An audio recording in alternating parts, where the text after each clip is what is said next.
More than 1,400 flights across the United States already cancelled today, and despite signs the shutdown could soon end, the Federal Aviation Authority is set to increase cuts to 6% of flights at 40 major airports.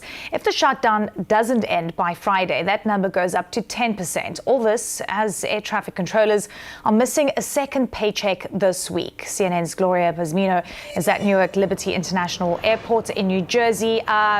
Great to have you with us, Gloria. What are you seeing on the ground? Well, Eleni, we've talked to some travelers here today who have come prepared. They know that the prospect for cancellations is a possibility. So some of them are showing up to the airport early, and they're also coming prepared. Many of them told us that they had actually rearranged their travel plans, knowing that travel cancellations are likely to get worse later in the week. Now, even as the end of the government shutdown appears to be near after the vote that took place on Monday night, this is still going to continue because there is a mandatory emergency order by the FAA to scale down flights across 40 major U.S. airports. Now, that scaling down is beginning at a 6% today, and that's going to grow as the week goes on, eventually to 10% on Friday. So I spoke to some people who told me that because of that, they actually moved their plans up so that they could get out to where they are going on time. Take a listen to some of the travelers who spoke here today. Many of them pretty patient, considering that some of their plans had to change last minute. Any sort of issues so far with your flight? So far, no, today, but I understand that tomorrow there's going to be another bunch that gets notified for the next couple of days. So our return flight is up for grabs. I have no idea. They let us move it to an earlier flight. So we feel like so far everything's saying it's on time. We're hopeful. Some of the passengers we spoke to here today also said that the airlines have been pretty good about notifying people ahead of time so that they're not showing up to the airport, not knowing whether or not their flight is going to take off. And what we're seeing here is that is helping things move along, right? There are not very long lines here. Security is moving well. So we're not seeing sort of a chaotic scene here at the airport because people are in communication with their airlines. As far as the cancellation picture across the country right now, there's more than 1,100 cancellations so far, more than 500 delays. And here at Newark Airport in New Jersey, which is, of course, a major travel hub, there are 62 cancellations as of this hour.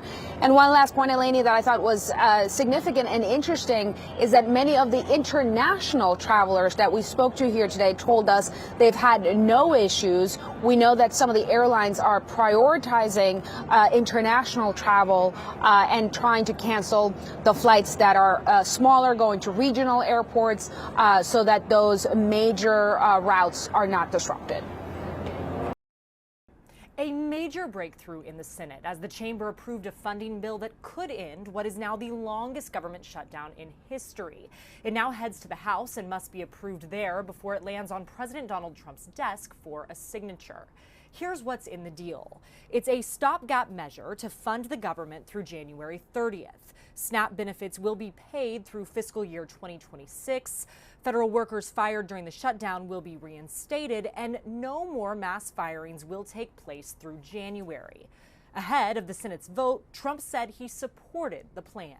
Based on everything I'm hearing, they haven't changed anything, and we have support from enough Democrats, and we're going to be opening up our country. It's too bad it was closed, but we'll be opening up our country very quickly. I'll abide by the deal. The deal is very good. Now, the deal does not do what Democrats have repeatedly pushed for throughout this process: extend the enhanced Obamacare subsidies set to expire at the end of the year.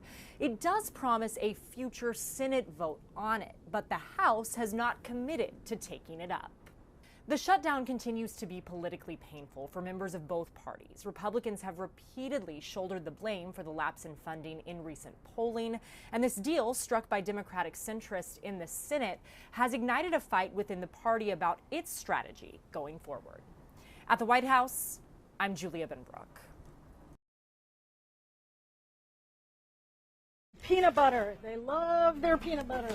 At this Los Angeles food bank, they've seen a surge in people coming for free food since the government shutdown began on October 1st. They just don't have the money, and they need it. They need to feed their kids. Roughly 42 million Americans receive food stamps to help pay for groceries through the Supplemental Nutrition Assistance Program known as SNAP. But because of the shutdown, many November payments were not sent. It's just not easy at all. Even when the government opens back up, it's unclear when SNAP recipients like Chantil Manuel will get their benefits. The Department of Agriculture has to send the funds to each state, and the states then have to process it. Furloughed workers may also feel the financial burden for a while. More than 1 million federal employees have gone without pay during the shutdown. Personal finance columnist Jean Chatzky says those workers should contact their mortgage or car lenders if they're worried about missing payments. Many of these places have skip-a-pay programs or other forms of relief where they'll actually work with you. And air travel could still be impacted even after the shutdown ends. The FAA has had to gradually reduce air traffic because airports and air traffic controls across the country don't have enough staff to operate. It's caused mass flight delays and cancellations. But even before the shutdown began, there was a shortage of air traffic controllers. I used to have about 4 controllers retire a day before the shutdown. I'm now up to 15 to 20 a day are retiring. Transportation Secretary Sean Duffy warns passengers may still see delays and cancellations even after the government opens back up. For Consumer Watch, I'm Jen Sullivan.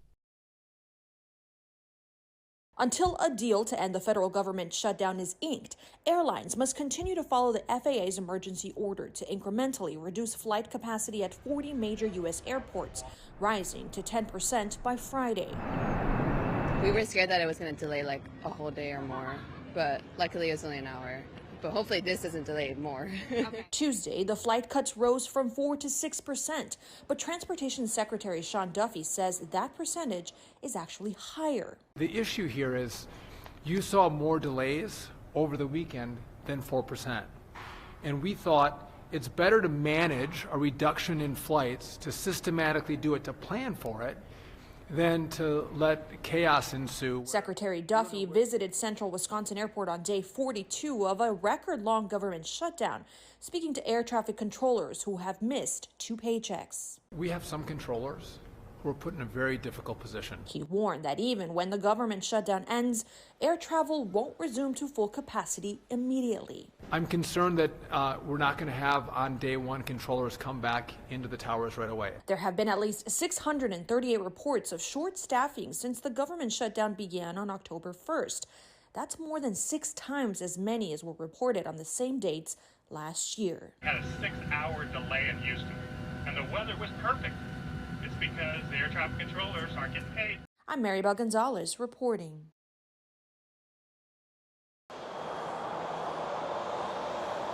At SMF on Monday, passenger Ellen Davis was still thinking about her flight out when she got back.